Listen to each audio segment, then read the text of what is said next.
Bonjour à toutes et à tous. La chirurgie cardiaque concerne chaque année en France 40 000 patients environ. Il est donc probable que la plupart d'entre vous aient à gérer certains de ces malades.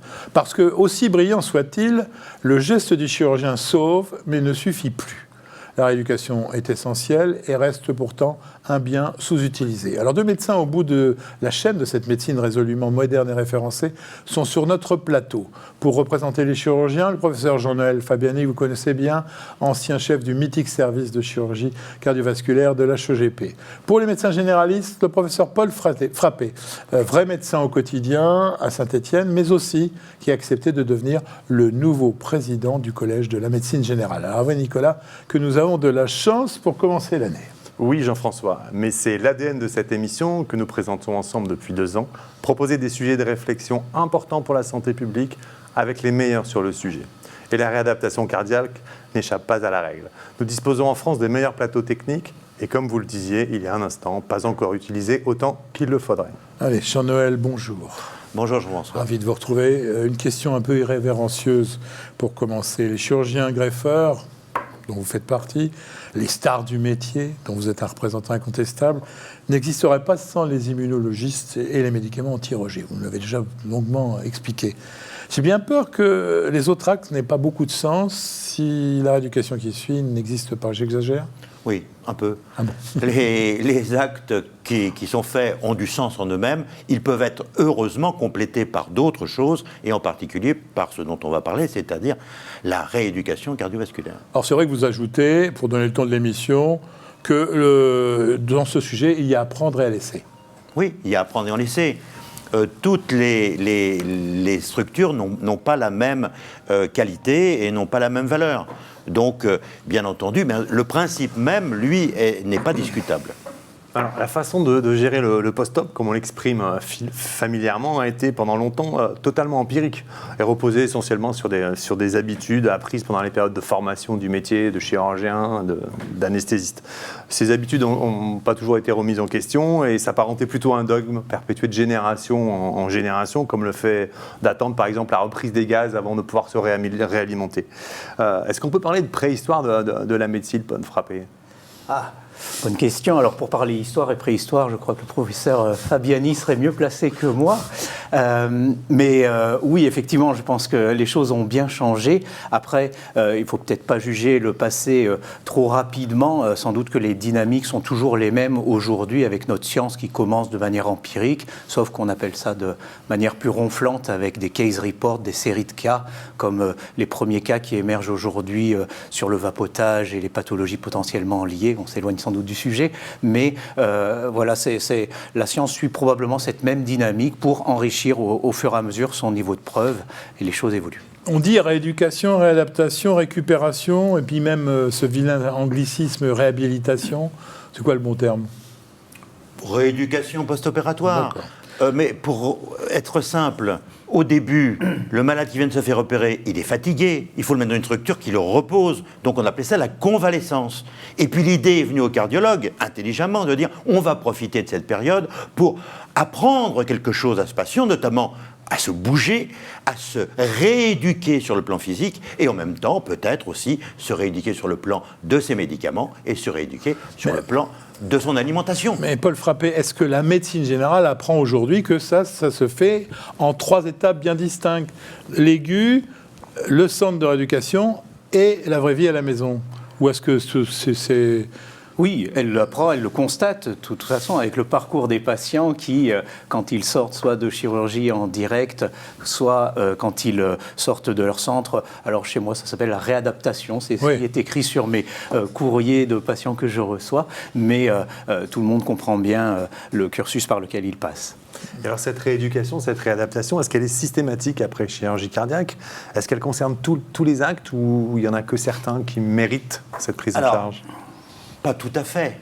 ne serait-ce que pour une chose très simple, c'est que autant certaines personnes peuvent bénéficier d'une telle reprise physique de rééducation, autant certaines personnes très âgées, comme maintenant les gens que nous opérons, ne peuvent pas bénéficier d'une rééducation. Quelqu'un qui a plus de 85 ans, qui n'a jamais fait de vélo dans sa vie, vous ne pouvez pas le mettre sur une bicyclette ergométrique en sortant d'une opération de chirurgie cardiaque. Ils sont refusés dans les centres, ceux-là? D'abord, ils sont souvent refusés dans les centres, au prétexte juste d'ailleurs des cardiologues en disant mais ces gens-là, on ne peut pas leur rendre service. Ils ont plus besoin de se retrouver dans un service où on va s'en occuper d'eux, ils vont se reposer, mais on ne va pas les mettre sur des bicyclettes. Alors, attendez, vous les mettez quand même dans des maisons de convalescence, c'est-à-dire qu'on ne renvoie pas tout de suite au domicile, là où... On a un problème souvent avec ces patients parce que les maisons de convalescence, de rééducation cardiovasculaire, ne les acceptant pas, il faut trouver une autre structure.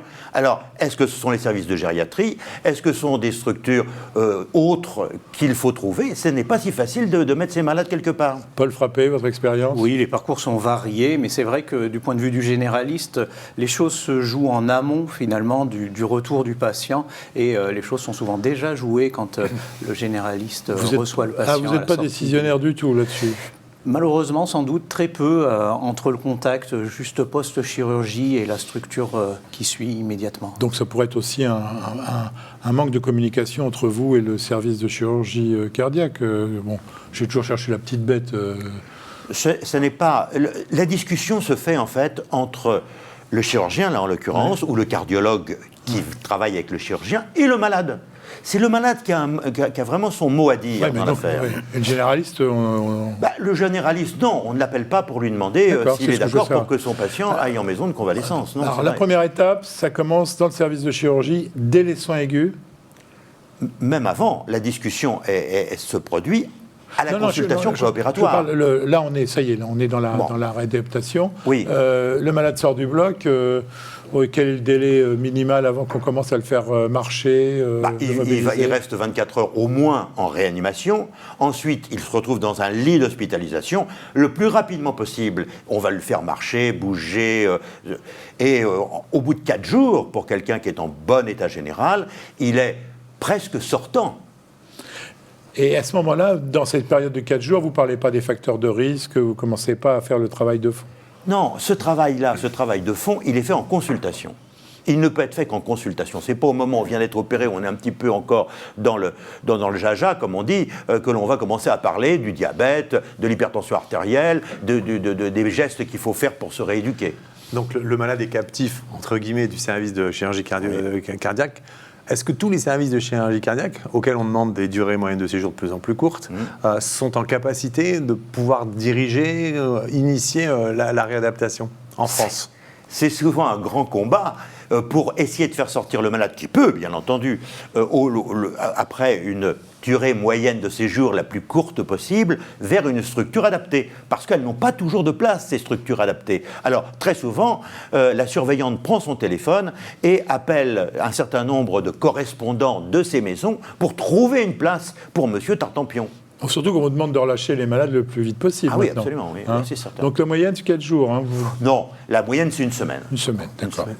Alors, l'idéal, quoi qu'en dise Jean-Noël Fabiani, est d'adresser les malades à des centres spécialisés. Nous avons envoyé les caméras des Jeudis de la Formation au centre de Bois-Gibert à Tours. Alors, nous avons voulu savoir ce qu'attendaient les médecins de ce centre, de leurs confrères généralistes. Vous verrez que c'est quand même un endroit, effectivement, qui sort un peu de l'ordinaire, et je crois qu'il faut en discuter après. Un reportage de Diane Cacciarella.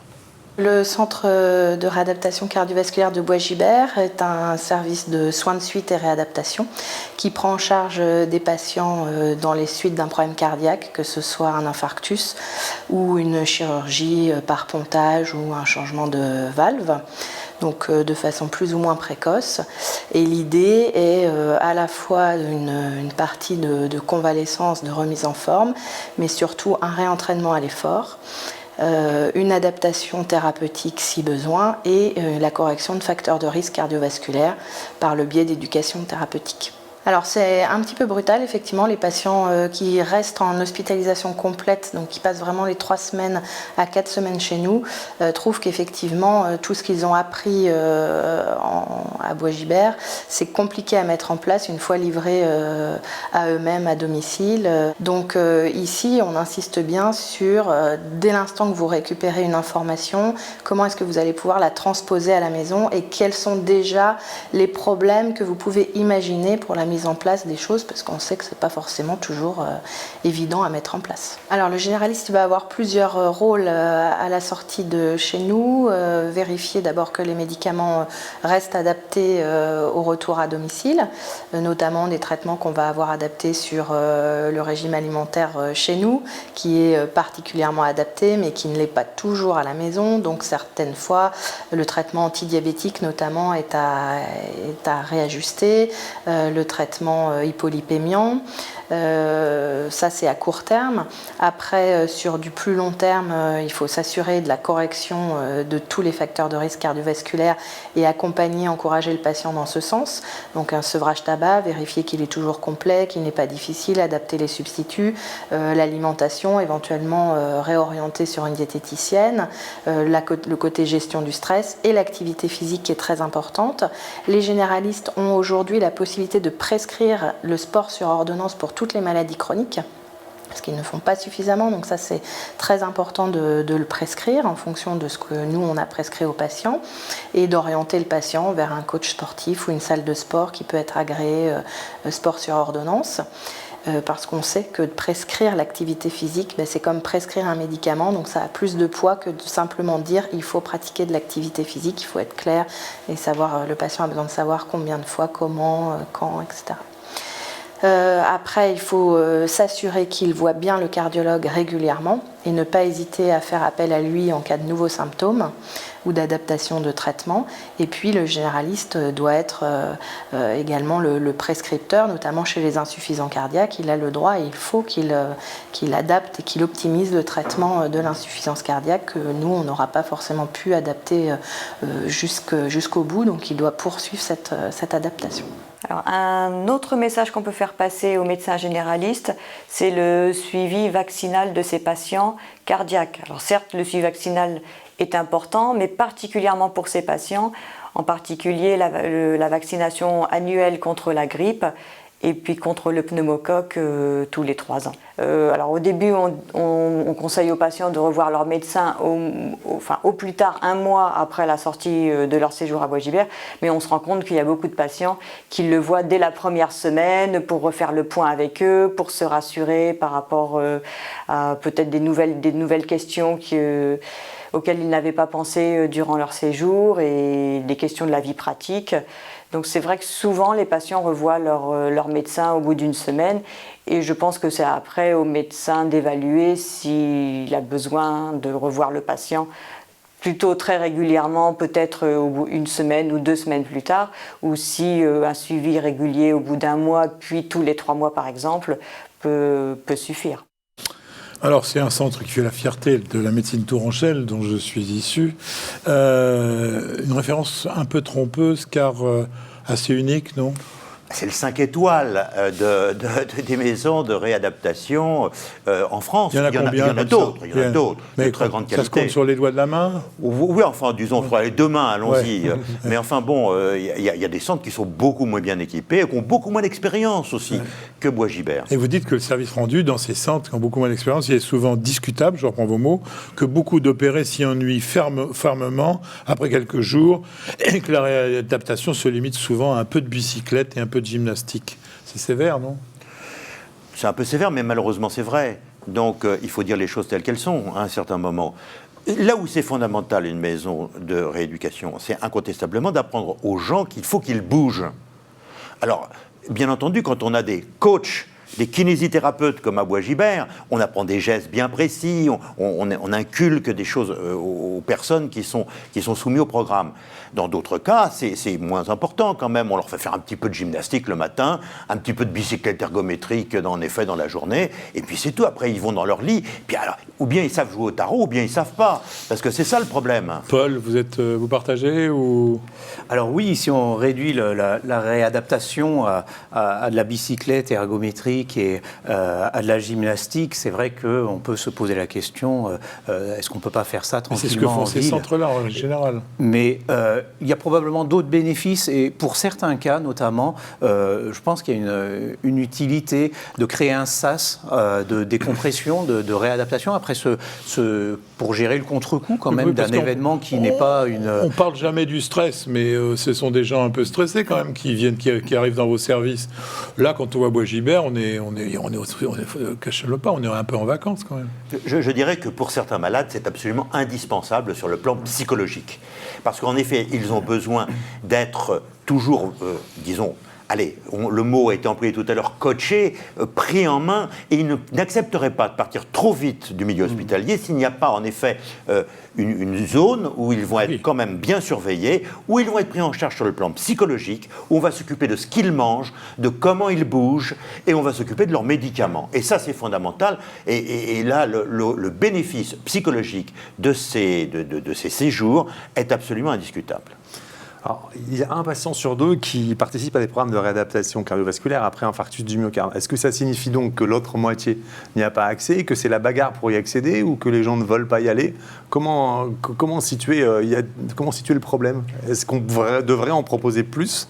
Je pense qu'il faudrait sans doute en proposer plus, mais il y a des gens qui ne veulent pas, tout simplement, aller dans un programme de ce type-là. Et vous ne pouvez pas forcer les gens à y aller s'ils ne veulent pas y aller. Il y a des gens qui disent, moi je veux reprendre tout de suite mon activité, j'ai mon métier, j'ai mon travail. C'est paradoxal, vous venez de dire qu'il faut absolument que ces gens-là aient un SAS, vous dites le mot SAS, vous dites une période de réadaptation, il faut quand même un petit peu les motiver. Vous faisiez oui quand il disait qu'il y a des gens qui ne veulent pas y aller, parce que ça vous arrive souvent?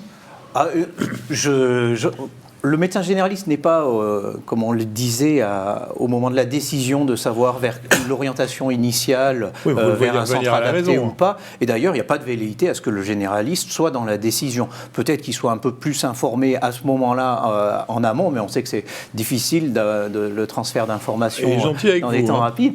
Non, mais il n'y a pas de velléité. Il faut se respecter, chacun a son expertise. Les centres de chirurgie connaissent les réseaux de soins adaptés et sans doute sont les mieux à même de proposer et d'identifier si le patient en question, avec ses souhaits, pourra en bénéficier ou pas. Après, faire quelque chose contre l'avis du patient, contre le souhait du patient, je pense qu'on va tout le monde est d'accord pour dire qu'on va droit au mur et qu'on va être contre-productif et que les quelques tours de bicyclette qui seront faits ne serviront pas à grand-chose, quoi. Et donc, est-ce qu'il y a de la place pour ce type de prise en charge en ambulatoire?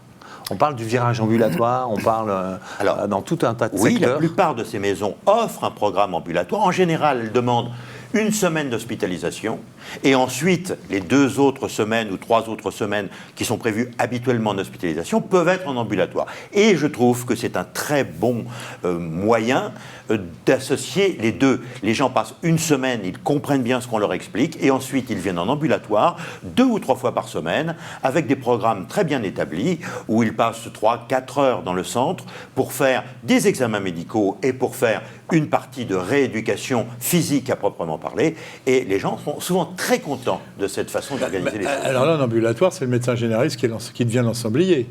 Il est obligé d'être... Alors, le mot ensemblier, j'ai découvert ça dans votre émission.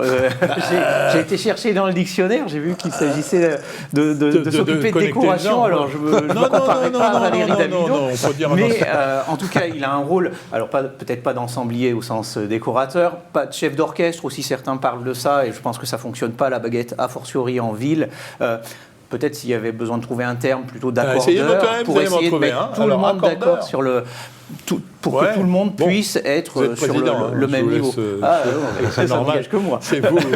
Donc, oui, mais c'est-à-dire que quand je dis, vous allez être le responsable. Mais il a une responsabilité. En tant que médecin traitant, il a la responsabilité de veiller à ce que tout le monde s'accorde, toutes les activités, tous les professionnels qui vont intervenir auprès du patient s'accordent et que ce qui est fait soit en accord avec à la fois les priorités du patient et les choix qui ont été programmés avec lui.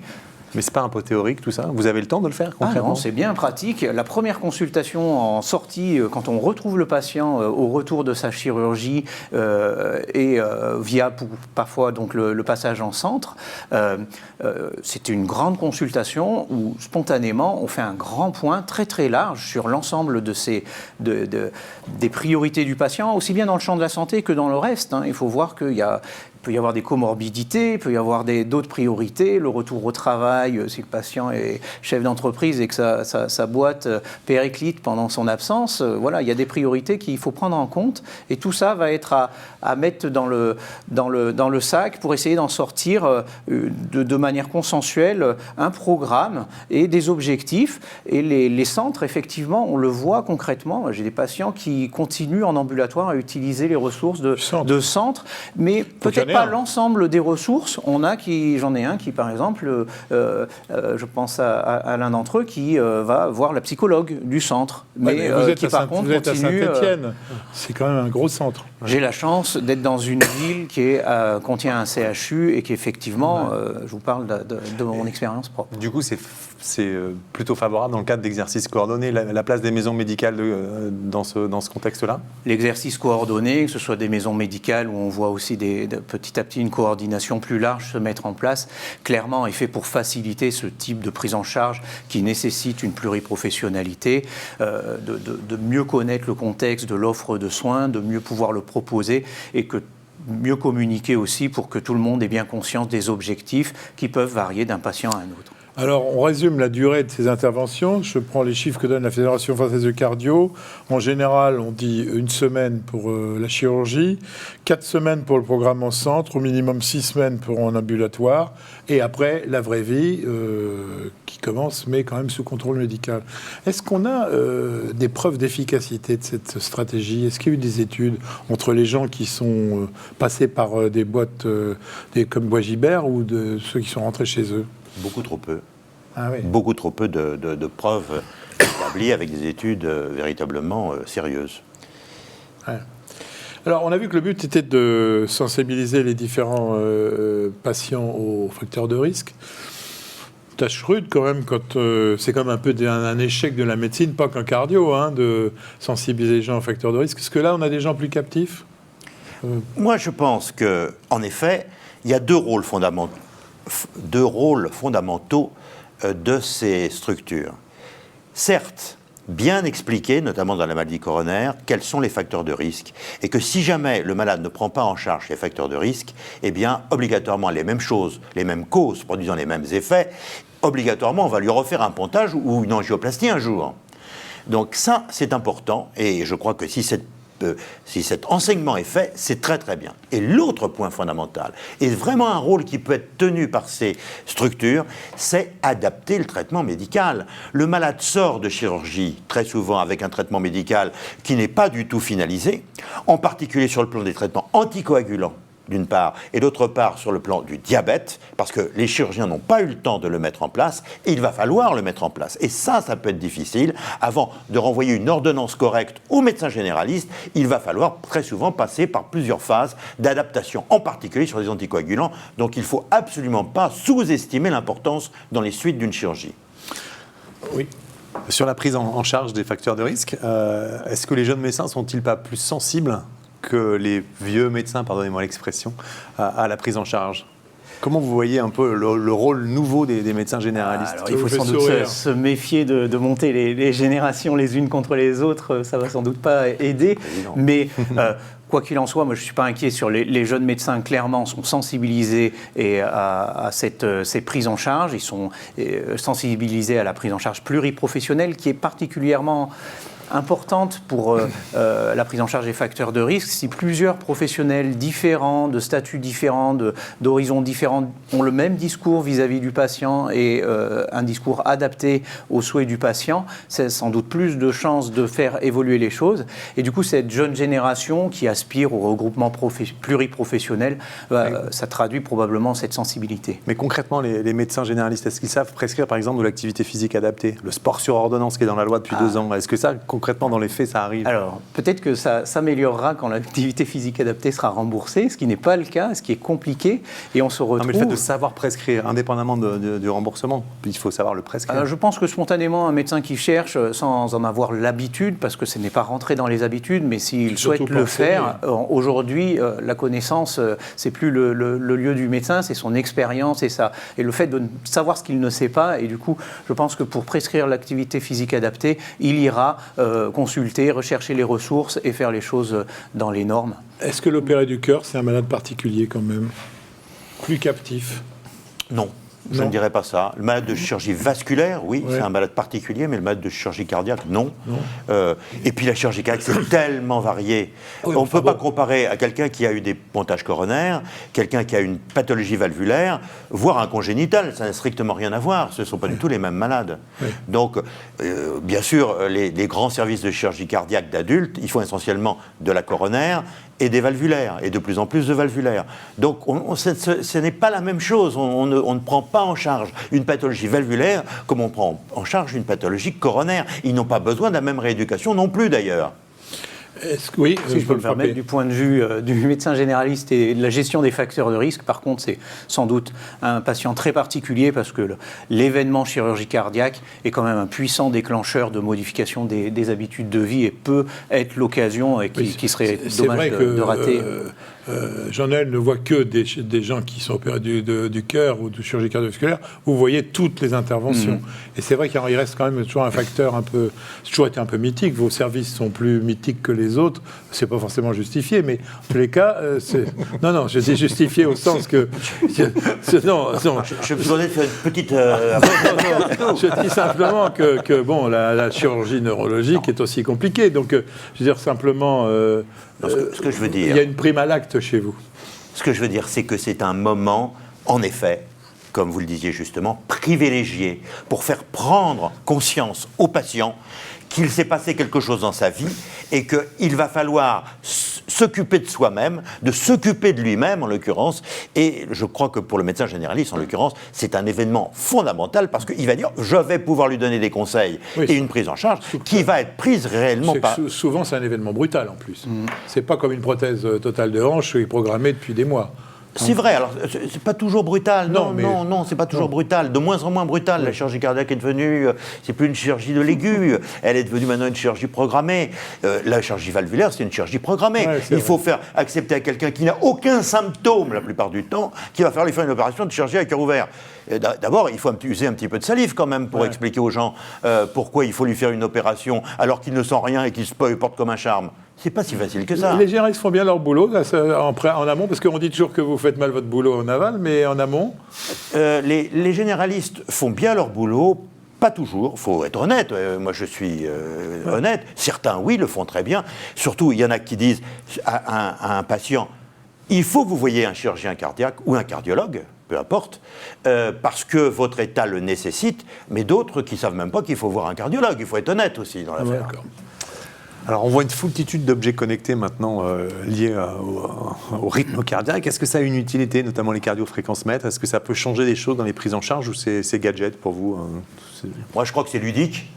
Comme c'est ludique, ça permet à beaucoup de gens d'être très contents d'avoir sa montre gadget et tout ça, et donc de le faire adhérer au programme qu'on lui soumet. Ouais, sauf qu'il y a une montre qui est sortie à Las Vegas. Qui est quand même étonnante, puisqu'elle est capable de délivrer un électrocardiogramme en 30 secondes, et surtout, elle fait le diagnostic de fibrillation atriale. Absolument. Où là, on ne peut pas dire que la médecine générale ou la médecine spécialisée soit à l'aise sur cette maladie-là. Donc, les objets connectés n'ont pas encore... Ça dépend, ça dépasse, mais il y a des patients, effectivement, qui vont en bénéficier, ou clairement, qui vont pouvoir mieux investir leur pathologie, puis il y en a d'autres qui, au contraire, vont complètement se focaliser sur cet objet connecté, sur leur pulsation, comme certains font des fichiers Excel avec leur tension, et ne vivent plus que par leur maladie. Je pense que c'est pas ce qu'on peut leur souhaiter et ce qu'ils souhaitent initialement. Et du coup, voilà, je pense que on peut le préconiser pour les patients pour qui ça rentre dans un cadre adapté et dès lors que ça ne devient pas du tracking du patient. Alors c'est toujours un peu ringard d'écouter de lire et de ce qu'écrit l'OMS, mais moi je trouve que l'OMS il y a près de 30 ans disait sur cette rééducation, elle doit assurer aux patients la meilleure condition physique, mentale et sociale afin qu'ils puissent par leurs propres efforts préserver ou reprendre une place aussi normale que possible dans la vie de la communauté. Je trouve que ça résume très bien tout notre discours. C'est clair, conditions physiques, mentales et sociales. C'est ce qui se passe sur le terrain ? Oui, c'est beau, mais effectivement, on se rend bien compte que si on se focalise uniquement sur le cœur, on peut être complètement à côté de la plaque, contre-productif, et il faut aller voir les problématiques qu'il y a autour du travail, les problématiques autour de l'activité sexuelle, autour de l'alimentation, etc. C'est vraiment un ensemble, et tout ça doit être géré dans un continuum, depuis la chirurgie, le centre et l'ambulatoire, qui n'ont pas les mêmes moyens, et l'enjeu est de fluidifier, je pense, au maximum ce continuum. On ne peut pas faire la même activité physique en ambulatoire que celle qui est faite dans les centres, et je pense que ce n'est pas souhaitable d'imaginer que tous les patients aient leur bicyclette chez eux à terme. Non, il faut qu'ils retournent dans un environnement naturel, et donc il y a vraiment un ensemble de choses à prendre en compte. Et vous avez assez de psychologues et d'assistantes sociales dans les services ou en tant que correspondant pour pouvoir assurer ce passage ? Alors d'abord à l'hôpital et après dans la vraie vie, comme on dit. Non, à l'hôpital, nous n'avons pas suffisamment de personnel spécialisé dans toutes ces questions psychologiques pour véritablement faire une prise en charge de tous les patients. Alors il y a aussi le rôle des soignants, d'une façon générale. Les infirmières ont un rôle très important dans leur discussion avec le patient, les médecins aussi bien sûr, les cardiologues en particulier, qui sont sans doute plus près des patients que ne le sont les chirurgiens, pour des raisons évidentes de temps. Je crois qu'ils peuvent rendre un service considérable à leurs patients en les motivant, tout simplement, et ne serait-ce que les dirigeant comme il le faut vers un certain nombre de structures, notamment, comme vous le dites, alors ne serait-ce que le tabac, ça n'a l'air de rien, mais faire arrêter de fumer quelqu'un qui fume depuis 40 ans, ça se fait pas comme ça. Alors, l'opération est formidable, parce que c'est quand même un arrêt net de la tabagie. Mais pour que le malade adhère vraiment à ce concept, il va falloir l'aider. Il ne faut pas croire que ça va se passer comme ça. Un pourcentage des gens qui arrêtent de fumer par rapport à la population normale après un problème cardiaque ? Je n'ai pas de chiffres précis, mais disons que beaucoup en profitent pour arrêter quand même. Hein. Bah, là encore, le généraliste se retrouve toujours en première ligne. On dit qu'il est responsable. On ne dit pas qu'il inflige l'ensemble, on dit qu'il est responsable. Mais est-ce que c'est de vos compétences de gérer tous ces aspects-là ? Et d'abord, est-ce que vous avez des psychologues, vous, Alors oui, les psychologues de ville existent, je les ai rencontrés, mais effectivement... La France, c'est pas que la ville, c'est pas que Paris et Saint-Étienne. On fait cette émission pour l'ensemble des médecins français. Il y a des médecins qui sont un petit peu démunis quand même, non ? Oui, tout à fait. Il y a des endroits où clairement c'est difficile d'y avoir cet accès. Avec, là aussi, la question aussi du remboursement. Quand on est j'exerce moi dans un quartier populaire, sortir 50 € pour chaque visite chez le psychologue, c'est un vrai choix. Et il y en a qui le font, mais c'est un vrai choix qu'il faut discuter, et on peut comprendre que certains ne le font pas. Alors dans ces cas-là, le médecin généraliste peut faire de la psychothérapie de soutien, alors qui sera moins structurée que celle faite par un psychologue. Il n'a pas le temps de faire ça. J'en crois tous vos confrères que je croise. C'est une lutte permanente pour libérer du temps. Alors je vais faire du suivi psychologique d'un malade. Je pense que ça fait partie du cœur du métier. C'est de la psychothérapie qui sera moins structurée que celle délivrée par le psychologue, mais qui a aussi son utilité dans ces cas-là, comme dans plein d'autres cas. On est amené à en faire très très régulièrement. À quel rythme il faut suivre ces malades, minimum en tout cas ? J'imagine qu'il y a des rythmes très différents en fonction du contexte, mais c'est quoi le rythme minimum à suivre pour suivre ces malades ? Ça dépend par qui ? Par le généraliste ou bien par le cardiologue ? Par le généraliste. Par le généraliste, moi je dirais tous les 2 mois, là, dans la première année. Hein. Oui, là souvent il y a un premier, une deuxième consultation assez rapide, 15 jours, 3 semaines, et puis après les choses se détendent pour arriver à la fin aux 3 mois habituels. Mais ça dépend beaucoup des patients et de leurs souhaits. Quand la réadaptation se fait en ambulatoire, vous voyez plus souvent le malade. Le rôle du médecin va être de le voir toutes les semaines ou 2 fois par semaine, non, pendant ces 6 semaines d'ambulatoire. Pas tout à fait, tout de même, parce que le malade qui vient en ambulatoire, pendant sa visite ambulatoire dans le centre spécialisé, il va en profiter pour faire un bilan cardiaque, et donc il va voir un médecin. Alors, excusez-moi, ces patients ambulatoires, c'est quand le médecin se substitue au centre et organise autour du patient les soins. Voilà, c'est autre chose. Oui, c'est aussi un centre. Je crois que c'est la majorité des gens, c'est ce qui se passe maintenant. C'est au médecin généraliste d'organiser. Alors je ne sais pas si certains font...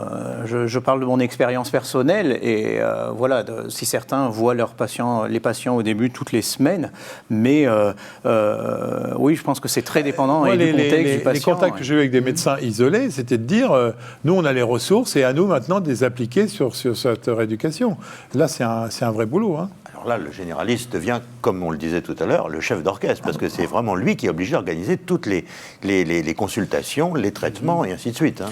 Après, il faut voir que le patient sort, quoi qu'il arrive, avec son courrier, il y a quand même un certain cadre dans la rééducation qui est donné, des indications de fréquence, de dénivelé possible, il y a déjà un cadre qui... On arrive à la fin de cette émission. La troisième phase, ça propose une intégration de la vie de tous les jours et surtout évoluer les possibilités de reprise de travail. C'est vous le généraliste qui le faites, ça ?